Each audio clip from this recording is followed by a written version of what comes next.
Assalamu alaikum wa rahmatullahi wa barakatuh. My name is Waleed Ahmed. I am from Success International School, grade 6A, and today we are going to speak about Microsoft Excel. Microsoft Excel. What is Microsoft Excel?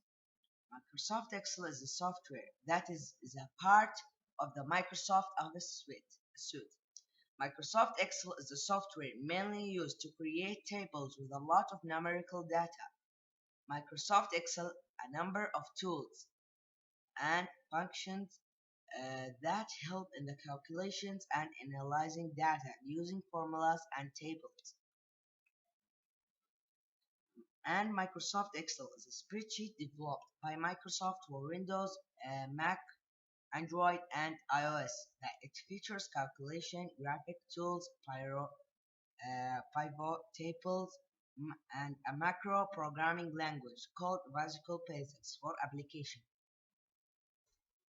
It has been a very widely appeared spreadsheet for these platforms, especially since version 5 in 1993, and it has replaced Lotus 1 and 2 and 3 as the industry standard for spreadsheets. Excel forms part of the Microsoft Office of software. And thank you.